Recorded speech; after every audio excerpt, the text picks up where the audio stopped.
नमस्कार मंडळी, तुम्ही कधी बनवलात का कच्च्या कैरीची जेली? कच्च्या कैरीची जेली तुम्ही कधी बनवला नसेल तर हा रेसिपी नक्की ट्राय करा.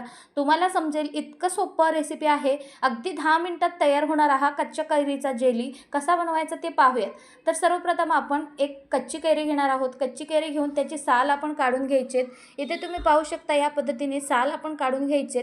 कच्च्या कैरीची संपूर्ण साल काढून घ्यायची. अजिबात थोडाही साल ठेवायचं नाही आहे. संपूर्ण साल काढून आपण बारीक बारीक तुकडे करून घेणार आहोत आणि मस्त असा आपण याचे तुकडे करून मिक्सरमध्ये करून घेणार आहोत.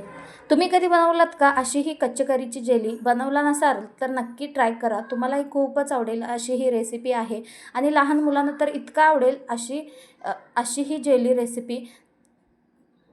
आंबट गोड असा बनणारा जेली हा आपला तयार होतो. तर इथे आपण कैरी कापून घेतली. आता आपण एक मिक्सरचा जार घ्यायचा आहे. त्यामध्ये आपण ही जी कापलेली कैरी आहे ती आपण घालून घ्यायचे आणि थोडंसं पाणी घालून मिक्सर करून घ्यायचं आहे. आता आपण या मिक्सरमध्ये घालून मिक्स करून घ्यायचं आहे.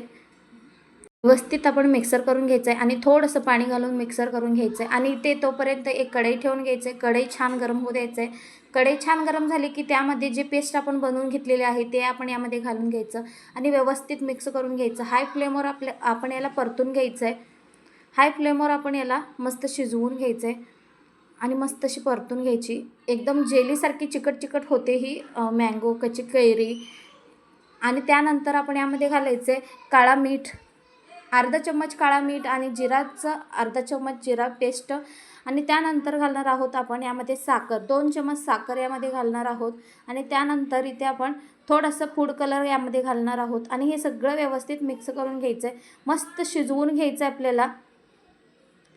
हे सगळं व्यवस्थित मिक्स करून मस्त शिजवून घ्यायचं आणि ते पाहू शकता एकदम चिकट चिकटपणा असा झाला की ट्रान्सपरंट असं झालं की ते आपण आता ताटामध्ये काढून घ्यायचं. ताटाला थोडंसं ब्रशने तेल लावून घेतलं आणि ते चिकट पण झालेलं आहे आणि ट्रान्सपरंट पण दिसतोय. तर आता आपण ताटामध्ये काढून घ्यायचं. एक दिवस आपण याला वाळवून घ्यायचं आहे. दुसऱ्या दिवशी तुम्ही ते पाहू शकता मस्त असं आपला हा जेली तयार झालेला आहे. एक दिवस आपल्याला संपूर्ण ताटामध्येच ठेवावं लागणार आहे. दुसऱ्या दिवशीच आपली ही जेली तयार होणार आहे. तर पहा आता ही आपली जेली तयार झाली. आता आपण काढून पाहूयात. मस्त अशी जेली सुकलेली आहे. एकदम परफेक्ट अशी जेली झालेली आहे. आता आपण कट करून घ्यायचे चौकोन चौकोन. जसं आपल्याला आकार त्याचा शेप कसा हवा तसा आपल्या शेपमध्ये छोटे छोटे आपण कापून घेतलेले आहेत. या पद्धतीने मस्त असं तयार झालेला आहे आपला जेली. कसा वाटला मंडळी रेसिपी आवडली असेल तर लाईक शेअर सबस्क्राईब करा. बेल आयकॉनला क्लिक करा जेणेकरून नवनवीन रेसिपीज तुमच्यापर्यंत पोहोचतील.